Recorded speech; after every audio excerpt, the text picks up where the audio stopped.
How's it going, guys? Welcome back to TheBlueShifting and welcome back to the House in Fata Morgana, where last time we left off it was disturbing, horrific. We might have like 5 broken fingers and a horribly, nearly, like partially severed arm, but you know, get that these things happen.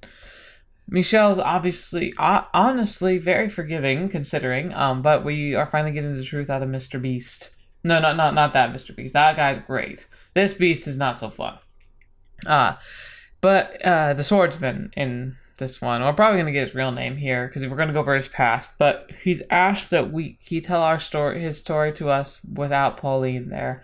Don't know if she's gonna quite listen. I have a feeling she's still gonna listen in. But yeah, we're at the beginning of his grisly tale, so I'm sure this is gonna be just oodles of fun. I don't know. Emotionally, I don't know if I'm ready for this, but let's get her done. Let's do this. I don't think there's anything else, any other preamble to it. It's just dive right in and we'll see what happens. It's almost sunset. Looks like the snow didn't stick. You couldn't actually see the snow last night, could you, Giselle? Was that when the light started fading from the sphere of darkness encasing you? Or had it been going on even longer than that? Why didn't you say anything? Not a word. I don't believe you're gone for good. You're still out there, somewhere. I know it. And I will come for you. I swear it. Just a moment. Here I am, as promised. I heard you talking, so I thought there was someone with you. But you're alone? It's only me, yes. I see. As I told you earlier, my perspective on events will do nothing to change Morgana's mind. I would still like to hear what you have to say. Alright. Not being from this land, I don't believe in the local god, nor do I think priests and preachers any better than con artists. Where did that come from? What I'm trying to say is if I give a confessional, it won't be to another human. You're an angel. Not really, no. Come again. The angel from the stained glass window. That's you, isn't it? Wait. How on earth did you come to that conclusion? I was thinking about everything you said earlier, in the cellar. The fact that you knew about Morgana. The fact that you could see into my heart, and in particular, all your talk about saving people's souls. Salvation is not a man's job. Which means you must be something else. I will tell you everything. Every foolish mistake, every terrible crime. And in exchange, I would like you to tell me what I am to do next, to lead me down the path I am to take. Boy, that's an interesting one. I terrified myself. With every passing day, my ability to tell what direction I'm supposed to be heading dulls. So, after I tell my story, I want you to do that for me. Please, will you show me the way? I can no more decide your path to take than you. But you saw into my heart.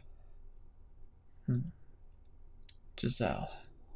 If you were here, you would encourage me to agree to his request, wouldn't you? Okay. I can't guarantee that anything I'll have to say will be of use, but I will do my best. I will do the best I can to lead you in the right direction. Thank you. Now, before I begin, there's one thing I need to clarify. I am not in love with Pauline. Okay. She does play an important role in my life, though. Not much is true. She's your tether. Exactly. I suppose you could say, admire her. She's everything I am not, everything I cannot be. Is that something I should tell her, you think? That I don't love her, and that I'm incapable of feeling love? Should I tell her that, knowing she genuinely loves me? That's really tough, actually, if he's being genuine, which it kind of sounds like he is. My instincts tell me I shouldn't. I know very well I'm lying to her, but there are circumstances in which a lie is preferable to the truth, are there not? With that said, I'm ready to begin. You have my full attention. Oh boy, this is gonna be fun. This is just, oh, yay! As you know, I am not from this land. The issue is, I don't know any more about where I came from than you. I remember the Silk Road, stretching out before me as far as the eye can see. Clouds of dust whipping across the bare dirt trail. That endless expanse of red earth remains branded into my very fabric of my mind. But beyond that, more of my memories are gone. Most of my memories are gone. Do people still walk the Silk Road? Like, I know it's not like a trade route or anything anymore, but like, can you like visit it and like do the trekking? Or is it mired in politics and division and traffic and all that? It'd be very interesting. I know so little about geography of Europe and Asia, Africa. Honestly, it's one of those things that never really got covered in school. And having never been able to travel there, I guess one of the things that's really blown me away is stuff like, I watched a lot of Top Gear, and now I watch the Grand Tour, with the three hosts from the Top Gear, British Top Gear. The show's interesting enough. I like the personalities of the actors, the comedians. That's what they are. James May and Hammond and Jeremy Clarkson.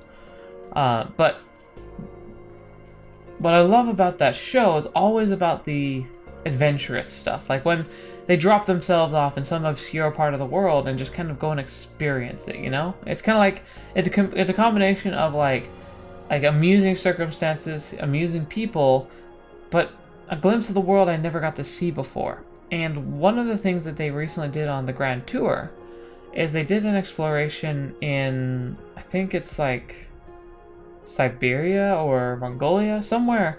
The whole point of the episode was about how just barren it was, like how they were dropped in like a few hundred miles away from any humans anywhere, and just explored this rolling countryside that was just lush and green, and like it was like they went from rolling hills to genuine desert to a full-on swamp to more forests and hills, fording a river, climbing mountains, and then finally went into a city. But like there was so much geographic difference in the layout of the land, and it was so just interesting. I just never knew that that's what that was. I mean, when I look at maps or learned about Russia, I effectively just imagined it being roughly just rolling hills, you know, some mountain ranges maybe, but just mostly large, expansive, and roughly the same. Maybe that's tailored by my experience of the Midwestern United States, where it's pretty much just flatlands as far as the eye can see, and where state divides between Iowa, Kansas, Wyoming look very much exactly the same. So I always wondered, now more than ever, what is it really like over there? I have a burning passion for travel in me. Stories can take me places I can never visit in real life, or at least don't have a chance to visit. And I want to make myself the opportunities to visit someday, but what is this road? What is this path that travelers trekked? What must have been thousands of miles to do trade and between like China and the Far East and, you know, the Middle East. What an interesting place to traverse and to walk and to trade and to give and to do. And I'd love to go see it someday. I'd love to see it someday. I can only clearly remember the last 5 years or so of my life. In my oldest real memory, I was a slave. Oh. I didn't work on some nobleman's estate, but instead I did physical labor, construction work. I built roads and buildings, tore down hills and mountains. That's where it was decided someone built like I am would be the most use, I suppose. And while I doubt I need to tell you this, living conditions were miserable. Other slaves withered away and died on a daily basis. Working a noble's estate would have been easier, without a doubt, if only for the fact that I would have a specific master. I don't remember anything about my life before becoming a slave. All I have are a few images from which I can guess I was a part of a caravan, or perhaps a messenger. I vaguely remember being waylaid. We were vastly outnumbered, massacred, with little resistance. Or at least I assume that's what happened. When the next I woke up, I'd been stripped bare and was surrounded by men I didn't recognize. The words they spoke were gibberish to my ears, but I could tell from their tone of voice and expression that the things they were saying were not friendly. They seemed to be mocking me, laughing at me. As you might expect, I attempted to protest, but eventually I had been beaten quite badly while I was unconscious. Well, evidently, sorry. My joints were stiff and swollen, and on top of my dehydration, so I could barely move, let alone put up a fight. Strong as I might have been at full health, I was in no condition to do anything then. You have no idea what that's like. How it feels to be abused and humiliated, desperate for food and water. Oh, I see. So as I was saying, I was a slave for one grueling, torturous year. No one treated me like a human being.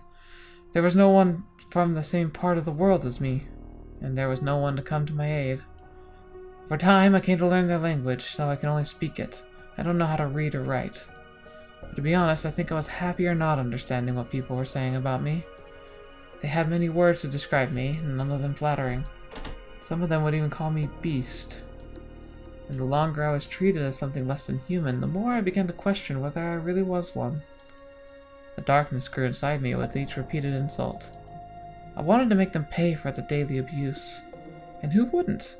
The desire to exact revenge is what, when you become mistreated, is only natural. It's perfectly reasonable. But they were right about what that was deep down. A beast.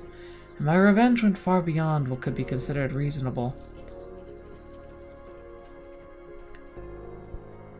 4 years ago, I was sitting in a carriage as it rattled along a dirt road. This was not the kind of carriage you rode around in town, but a filthy slave transport. It was packed from the front to back with slaves, or soon-to-be slaves, I suppose I should say. Interesting, so recently captured. There were men, young women, and even children. One of the things that's interesting, here in the United States, whenever we talk about slavery, it's a fairly touchy subject. We have a bad history with it, let's just be honest. I mean, a lot of places have a bad history of slavery, but the United States had one of the most lingering issues that, to this day, still causes problems, somehow. You think it'd be something pretty simple, like easy to understand. People are people, we're all the same, it doesn't matter if we look a little different. For some reason, people just can't get over that. But I also think that's really interesting is like slave got tied to race because of ease and access and all that, but in reality, especially back in the day, especially like in the Roman times, for instance, a great example was like anybody could be a slave. Didn't matter what culture you were from. If you maybe being of a different nationality made it more likely for you to be a slave because it'd be harder for you to find people who would be willing to, like, I don't know, stand up for you if somebody were to try and capture you, like what happened to the Swordsman. But slavery was also a way to, like, punish people for not settling their debts, or for doing a grievous, like, you know, crimes that weren't justifications for, like, you know, execution. So slavery was an appropriate way to, like, mitigate that kind of loss. Doesn't make it right, but it's something that's interesting to point out that it used to not be about the way people looked or what you said or how you dressed or anything. It had nothing to do with a racial or cultural tie. It simply was more about a matter of circumstances or possibly bad luck. Like I said, doesn't make it right, but it's something to be noting of. That race used to not be the critical factor in that whole field. Of course, it's evil and dark anyway, using people as beasts. It's terrible. There were men, young women, and even children. Everyone wore a look of hopelessness on their faces, and no one had the strength left to resist. They looked like me a year earlier, deprived of food and water and beaten into submission. Wait a minute, the Swordsman. Didn't he... yeah. Am I misremembering, but wasn't there like a Morgana story where she was like traveling like a slave and the Swordsman, like she like met him or he met somebody by like destroying and killing everybody in the like there's the wagon full of people and he killed like the slave master, the person driving the wagon, but then he just continued to murder everybody else too. What is that from? I know that was somewhere in here, but I'm struggling to remember the detail. They looked like me a year earlier, deprived of food, water, and beaten into submission. The slavers the slave traders' guards were armed, of course. Swords hanging from their hips, ready to cut down anyone who showed any sign of resistance. So they sat there, lamenting their fate. Sitting beside me was a young girl, crying in silence. Glancing over at her, I caught a glimpse of her face. Yeah, that's what it was! So he broke out of being a slave when he interacted with her. That's what happened. How did I forget that? Large chunks of skin seemed to have fallen off it. It was, suffice it to say, an unusual sight. But beyond that, I didn't think much of it. I didn't find it disturbing or unpleasant. Perhaps because I had a similarly unusual appearance. What caught my attention, though, was the way she was crying. I'm not sure how to describe it, but it seemed different somehow from everyone else crying in the carriage. It was almost like her tears were not for herself. Why are you crying? At my question, the girl turned her head to look at me. Surprise crossed her face for a few brief seconds, but that was her only reaction to my appearance. I assume her thought process was roughly the same as mine, so she felt no need to fear me. After a moment's hesitation, she said, I'm sad, because I didn't get the chance to show my gratitude to people very dear to me. Her response perplexed me to no end. Why was she concerned about showing gratitude? Why was she not despairing of her own circumstances? Why was that the emotion that gripped her in the moment, not hatred for the slave trader or sorrow for herself? To this day, I still don't understand. But that wasn't the only thing I found curious. Her voice, despite being soft, cut through the crying and wailing of the other slaves. I pictured it like a single patch of clear water in the middle of a swamp, untainted by its surroundings, gently undulating. One sentence was all she said, but there was something unbelievably calming about the sound of it. For a moment, I was filled with a sense of tranquility, and though you might not believe it, I wanted to get her out of that filthy carriage, to undo the shackles threatening to taint her. And so I took action, driven by that desire. This is no lie, I promise. Of course, he went on a rampage. No!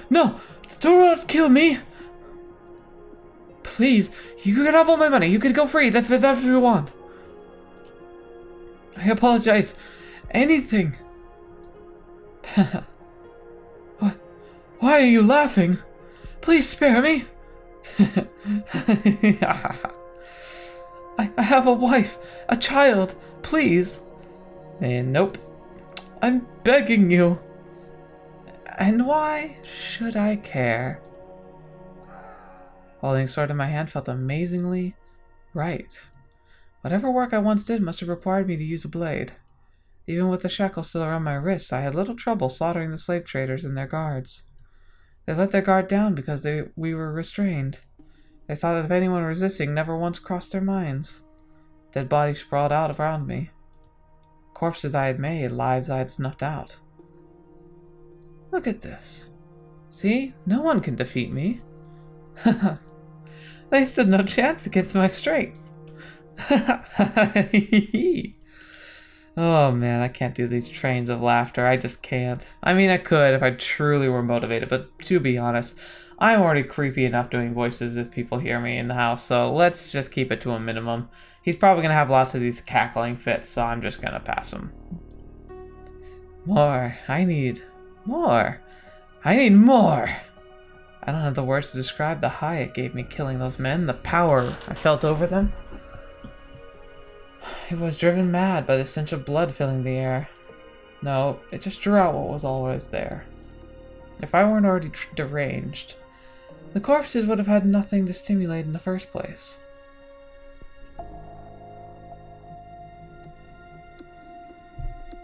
After taking the keys off one of the slave traders, I returned to the carriage, doing my best to act calm and suppress the bubbling exhilaration. Hey, you, unlock my shackles for me. I would do it myself if I could. You. Say something, would you? But she said nothing, simply removed my shackles as commanded. If she had said even one word, let me hear that cautious, curiously calming voice of hers, then in all likelihood I probably would have stopped there. But she remained perfectly silent. Everyone was in shock at what had just witnessed, her included. In time, though, the slaves started cheering. The same people who had been wailing minutes earlier were now shouting praises. Our savior! You are our savior!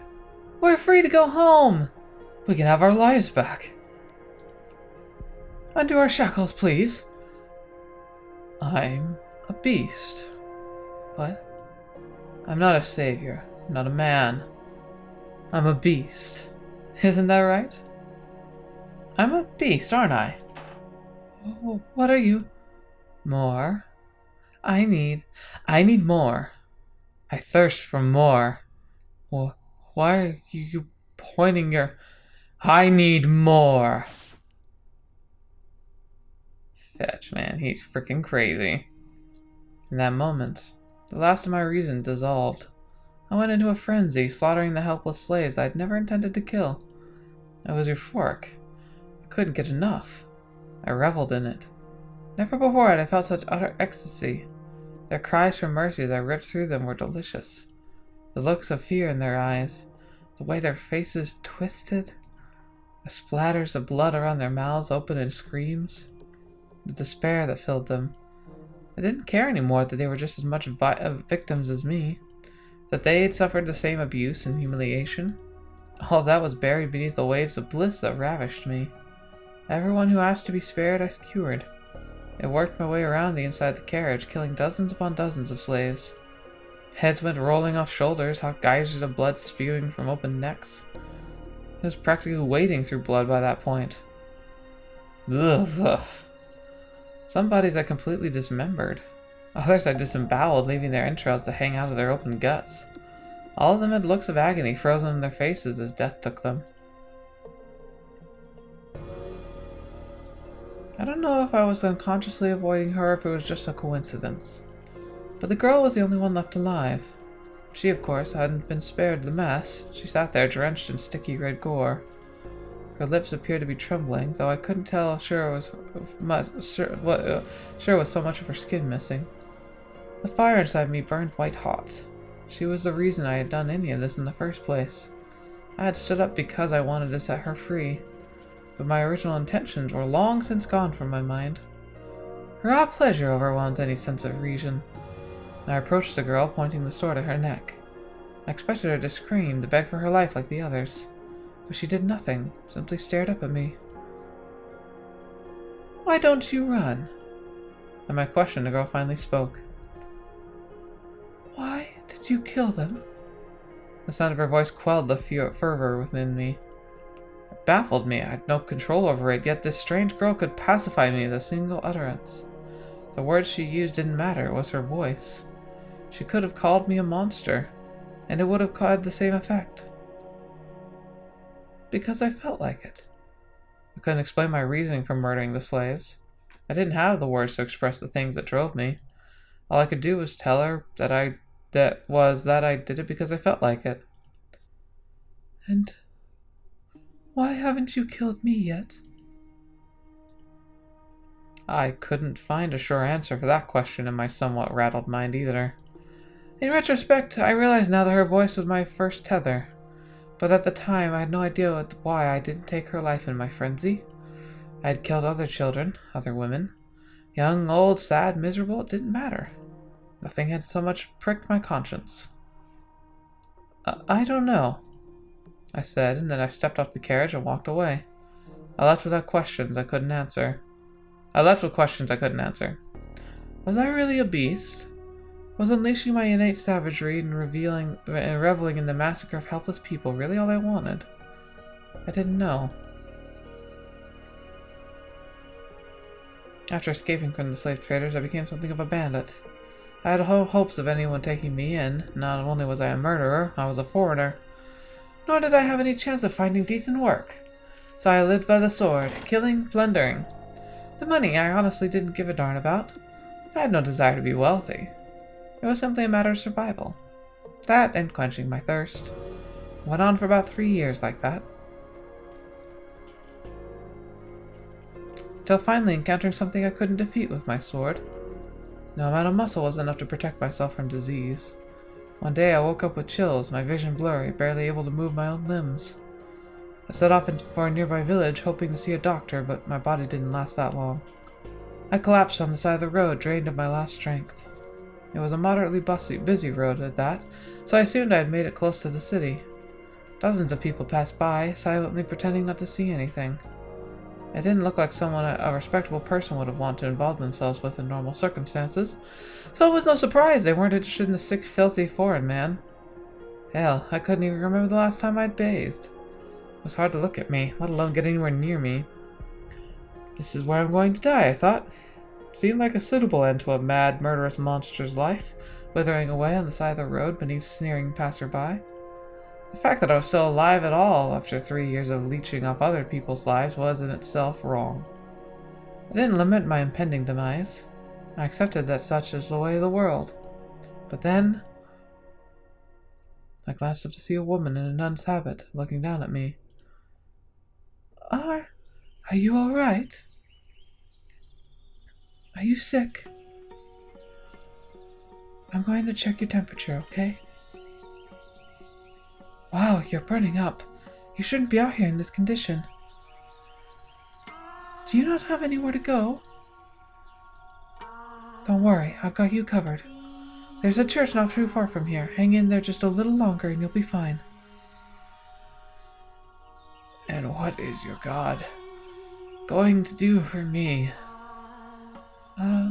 He helps people in need?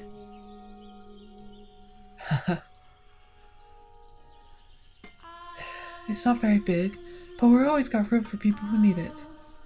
You can rest up there on one of the open beds, and I should be able to get you a little something to eat. I promise it'll be better than staying out here at any rate. Can you stand? No, not a problem. We can do this together. Put your arm around my shoulders. The church isn't that far. We can do it. Wow, what a respectable character. Like, she was struggling with her own motivations, but she genuinely wanted to help people. That's not a lie. Did she want to do it because that was, like, her greatest desire in life? No. But she was genuine in wanting to help people. I highly respect her for that.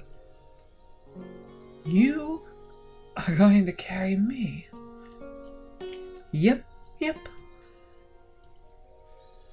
It'll be fine. We'll make it, one way or another.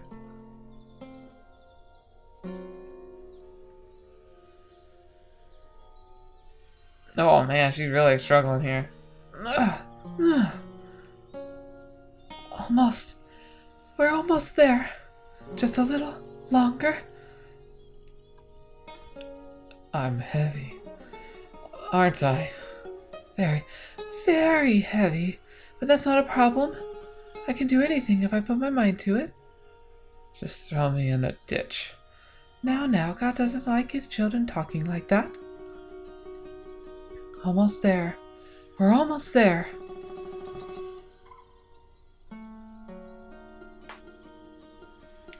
So, how are you feeling? Better, I hope. I've left some applesauce in the bedstand, and you're free if you're feeling up to eating anything. Applesauce is great. And you're welcome to stay here as long as you need to. Why? Did you help me? Because that's what people do. They help each other. That's not what most people do. I I like to think of it as... You church people are exceptions. I'm not sure I agree with that. This woman is only showing me compassion because she doesn't know what I am. She wouldn't be so friendly if she knew I was a madman and a murderer. If there's anything you want, let me know. I can make you any fancy dinners, but if there's anything I can get, I will. Could you tell me your name? I'm Marie. Marie. After, who was it? The Virgin? You're not familiar with the Virgin Mary. Just look at me. I'm clearly not from these parts.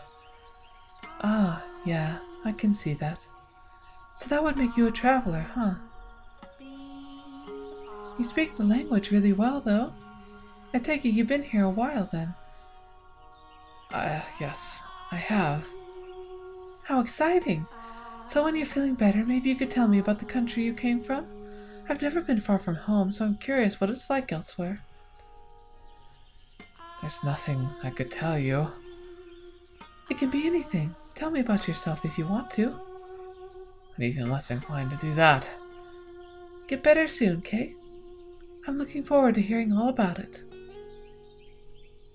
I'm not sure there's anyone out there more deserving of the Virgin Mary's name. What was that? Your name. It suits you. Oh no, not at all. I'm incredibly flattered to hear you say that, but I hardly lived up to the name. What's your name, by the way? I curse you, hand! I clicked twice. I have no name. You don't. If you want something to call me by, you can choose a name for me. Anything you want. I am nameless. You give me a name. I think you should be the one to choose your name. I'd be more happy to help you, though. But you should go along with a name you think is best. I see. Well, I should get going. I'll be around if you need anything, just holler. Bye then. How am I supposed to choose a name for myself when I don't even know anything about me? That is an interesting question. I recovered quickly with a proper bed and a roof over my head. Out on the road, I'd been certain I stood no chance, but I was back on my feet after only 3 days at the church. My body was more resilient than even I knew. And now that I was back in health, I had no intention of sticking around. Thank you for everything. I would be dead if it weren't for you. No thanks necessary. I'm just glad to see you're feeling better. There's no need to be in such a rush to leave, you know. Stay a bit longer. Make sure everything's alright. I'm not going to stay any longer than necessary. If you're sure. Take this as a payment for the food and lodgings. I can't accept that, no. We don't charge for charity. Charity is not free. You paid for it. Let me pay you back. I can't. Please, take the money. If you insist, I can accept it as a tithe. A tithe? Think of it as a donation to the church. Like you said, the work we do isn't free. Alright, then, a tithe it is. Thank you. And may God bless you for your generosity. So long. Hey, if you're ever in the area, maybe you could stop by sometime. I never did get a chance to have that talk with you, and I was really looking forward to it too. I'll just cause you more trouble. What? No, you wouldn't. What makes you think that? Are you afraid you'll scare people off because you look different? I really don't think you need to be worried about that. It's not just my appearance. Do you mean it? That I wouldn't be any trouble having me around? I absolutely mean it. Okay. I'll consider it. Wonderful. I can't wait to see you again. Yeah. Interesting. Believe me, I knew I had no place involving myself with her. A killer making himself comfortable in the house of God. I don't even believe in their deity, and I still knew it was nothing if not extremely disrespectful. The money I donated to her church wasn't even clean. It was stolen. I didn't feel the slightest bit guilty about it, though. I was more than conscious of what I was doing, but none of that mattered to me. She had smiled when she took it. That was enough. Seeing the nun smile put my heart at ease, much like the sound of the slave girl's voice had several years ago before. It restrained me, suppressing my urges. That smiling face was my new tether. I had always believed that I was my happiest while torturing people, that my thirst for murder was ingrained in my soul. But as exhilarating as taking others' lives was, there was a part of me that yearned for peace. I had gotten a taste of that with her, and I wanted more. Even knowing I had no place in that world, that peace was something I would never attain. Still, I longed for it. It started with brief visits every few months. In time, though, the frequency began to increase. Soon it was once a month, then twice, then once a week. The length of my visits gradually grew as well. Every time I showed up, the nun greeted me with a smile, quenching my thirst without the need of blood. The more we met, the more I endeavored to be normal man around her. Dang, that is a lot parallel with his story. Or to play the part of one. I thought that if I acted like there was nothing wrong with me, then I wouldn't be out of place at her side. I wanted to feel like I belonged in that peaceful world where she lived.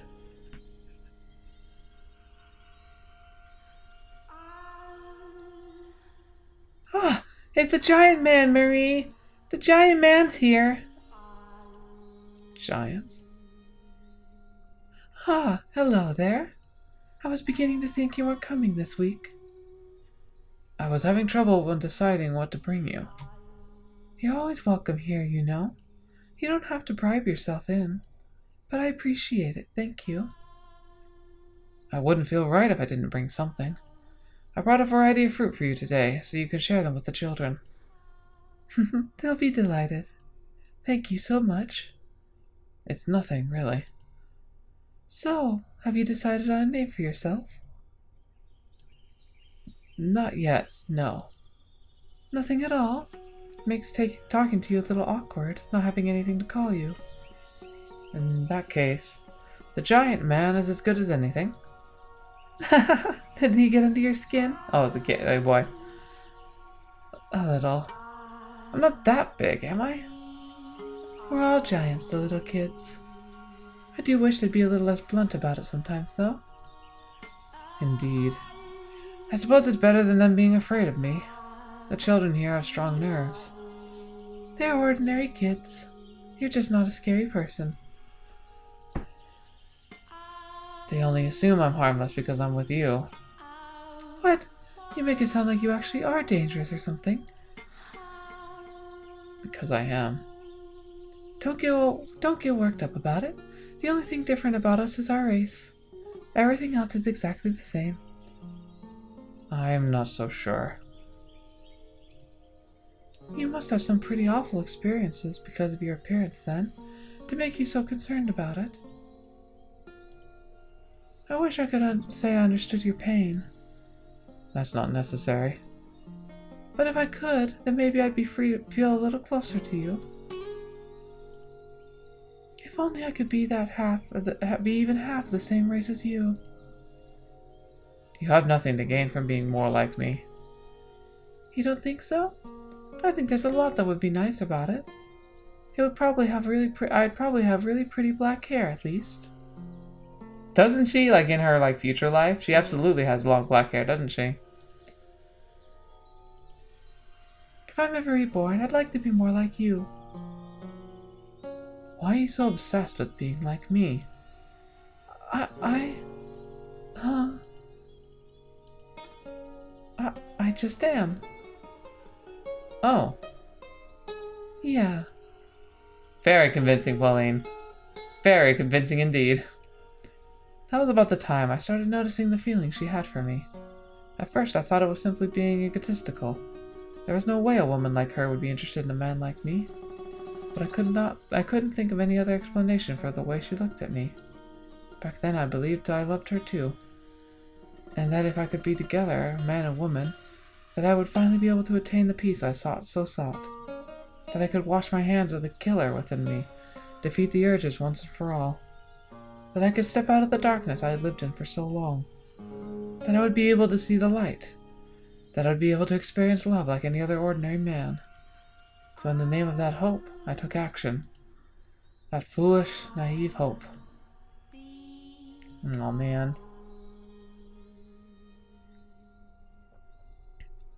What are we doing out here, so late at night?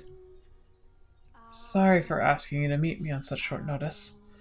I hope it wasn't too much trouble sneaking out. It certainly wasn't easy. So you had something to tell me? What I'm about to tell you. Every last word is sincere. And once you've heard me out, I want you to turn me down.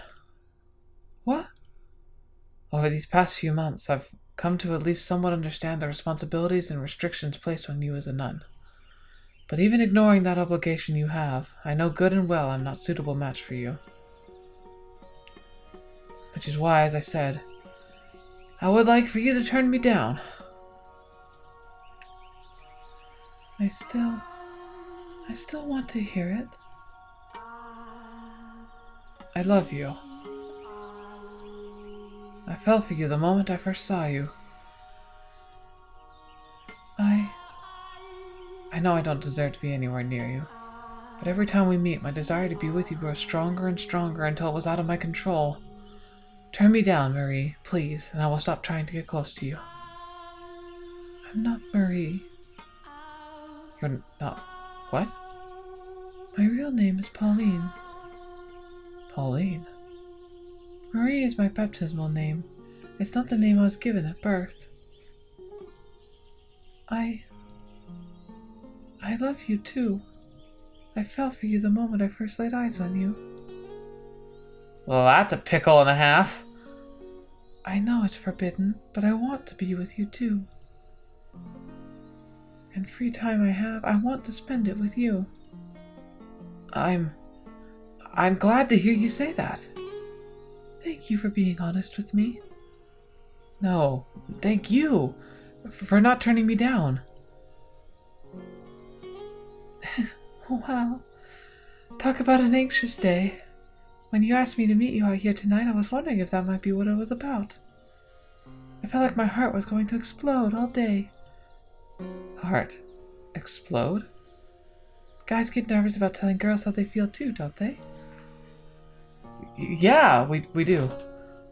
Until now, I had no idea falling in love was so hard on the nerves.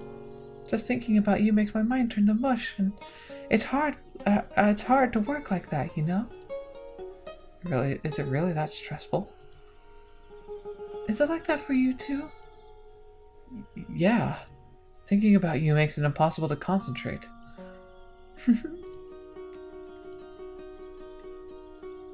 Tell me something, I mean, Pauline.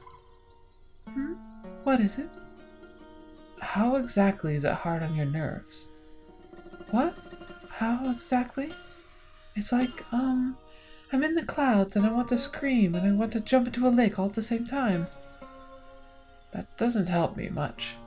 Could you be a little more specific? Really?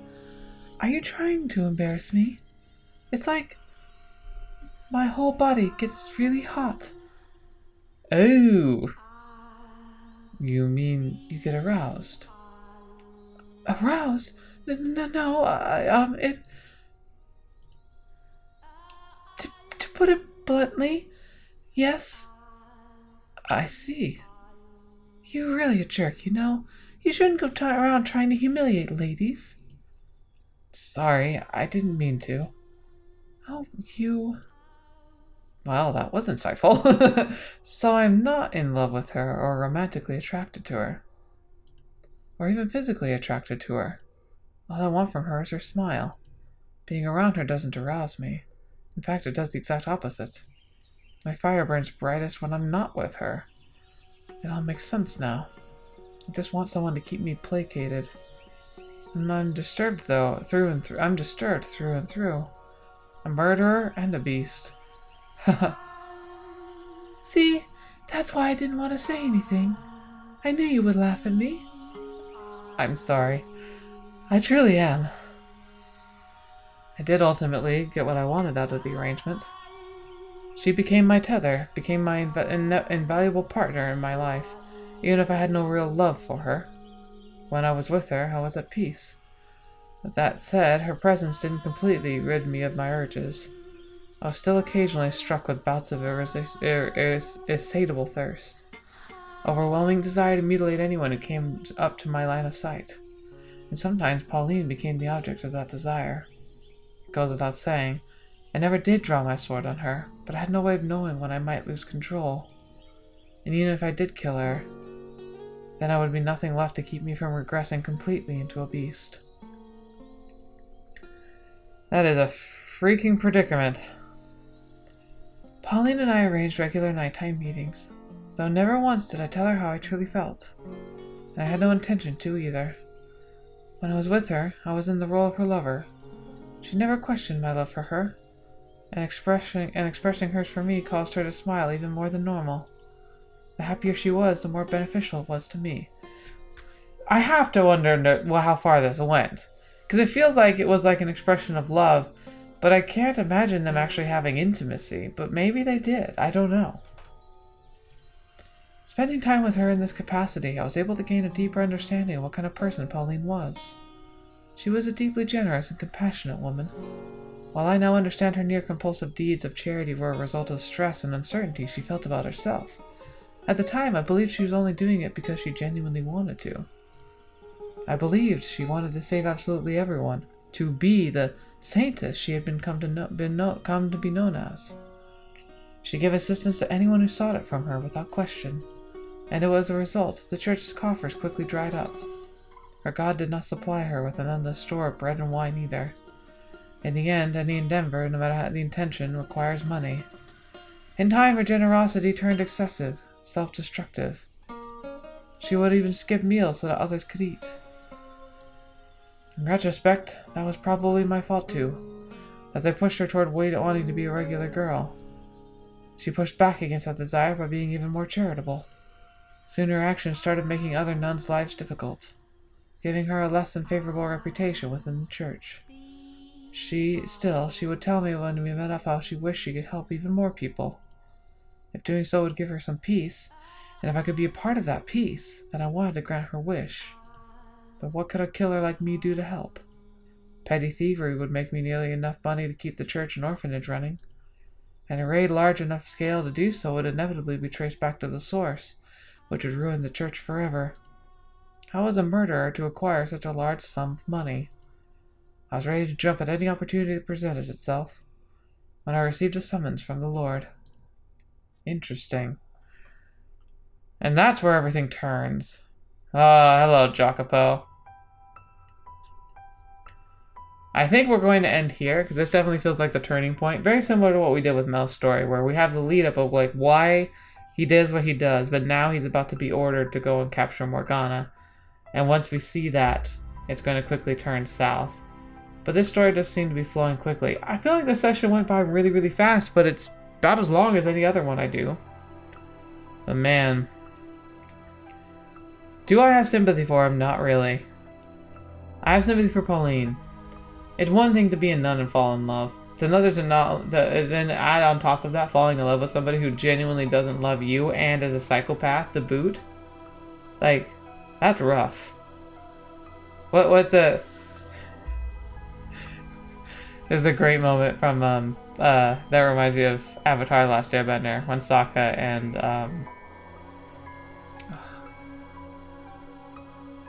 Zuko are on their trip, and like they're kind of swapping stories, and Sokka talks about how like his dad was never around, he had to take care of stuff for himself, and Zuko looks at him and goes, "That's rough, buddy." What a shell-like expression. While well intended, but I am really curious to see how this plays out, and like the whole blood thing.